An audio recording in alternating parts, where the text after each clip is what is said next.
is the Desert Box? So many wonderful and important things happened in the desert. We need to know what it is like. We can't get the whole desert in our classroom, so here is just a little piece of the desert. The desert is a dangerous place. It is always moving, so it is hard to know where you are.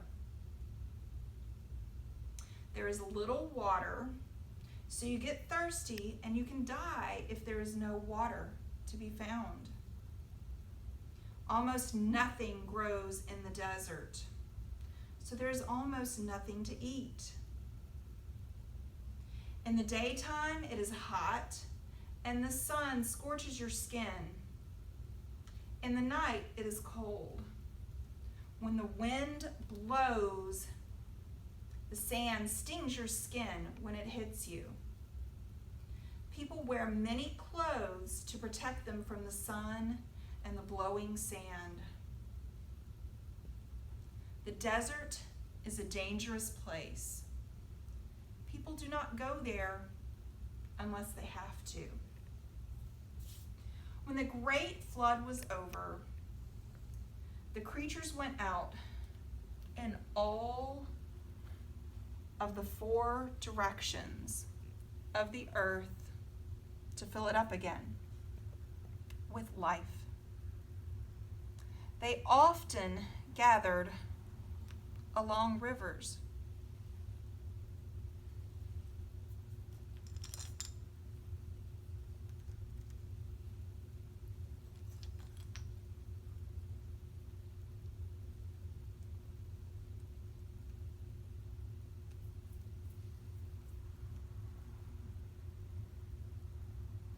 The people lived in small villages and then in cities.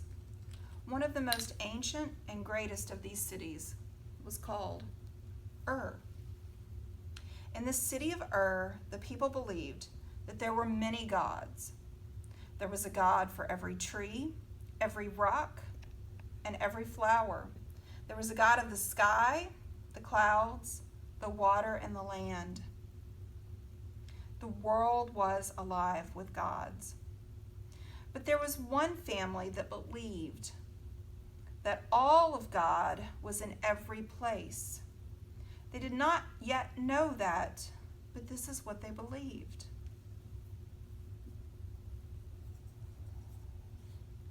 Abram and his wife Sarai were part of that family.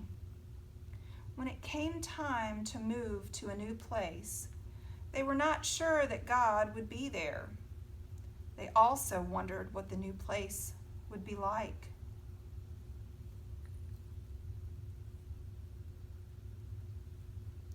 They walked toward Haran with their sheep and their donkeys and their many helpers.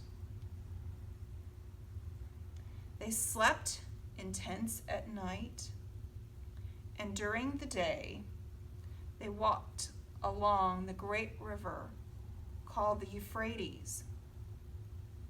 It showed them the way to go and gave them and their animals water to drink.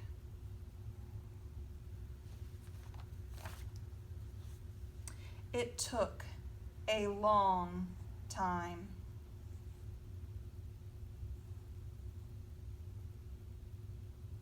Finally, they met people coming out from Haran, and they knew that the journey was almost over.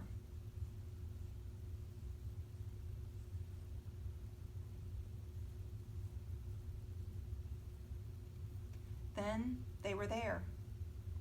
Sometimes Abram would go out to the edge of the desert and look out across the sand and into the sky.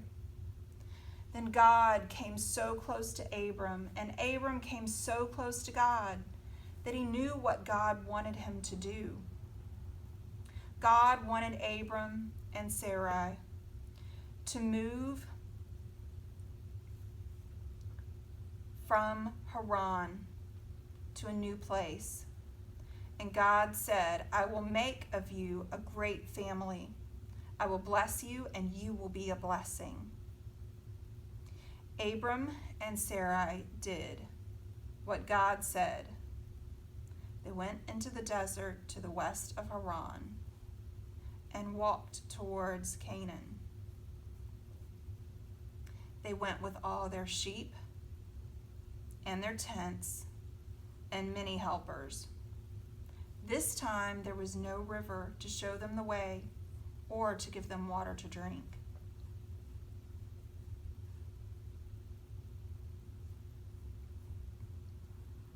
They finally came to a place called Shechem. Abram climbed up a hill and prayed to God, and God was there. So Abram built an altar to mark the place. Then they went on.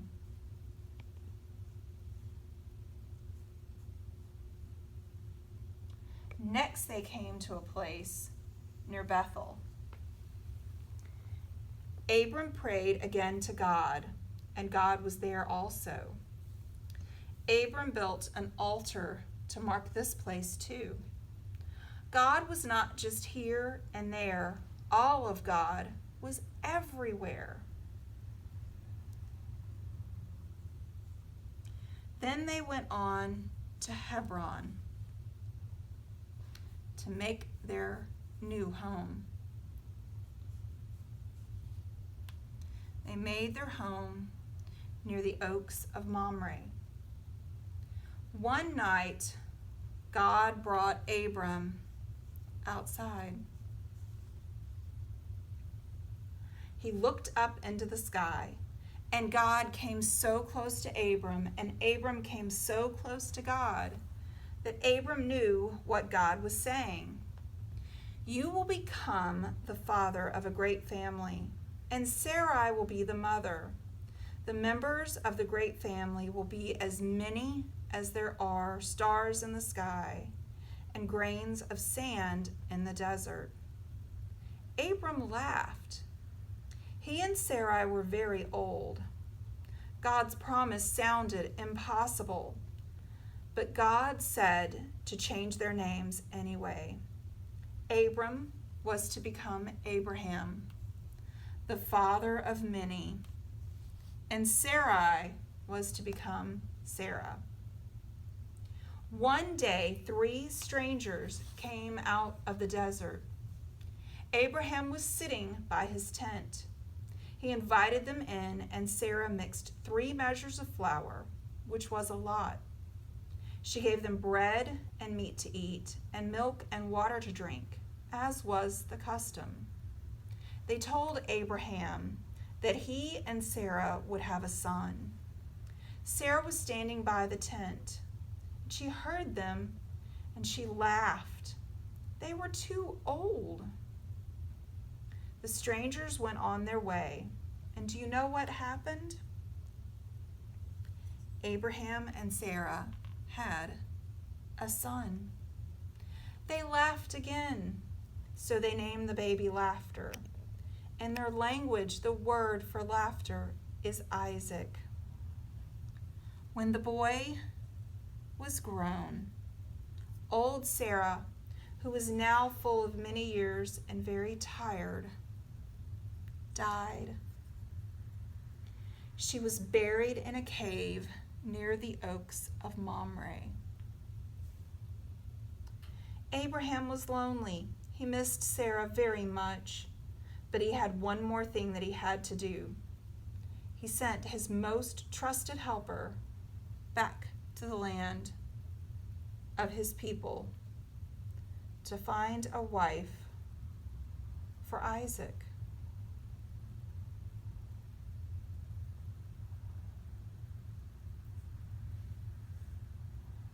Abraham's helper stopped by a well in the evening. A young woman named Rebekah offered him water to drink and helped him give water to his animals. She was as full of courage as she was kindness. Rebekah then invited him to meet her family. He told her family about Abraham and Sarah and the great family.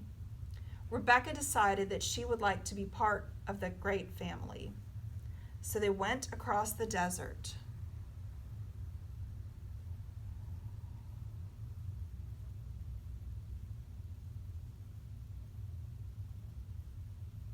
They went past Haran,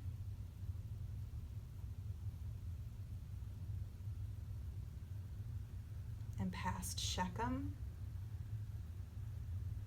and Bethel towards Hebron. Isaac saw them coming and came out to meet them. Then Isaac and Rebekah were married.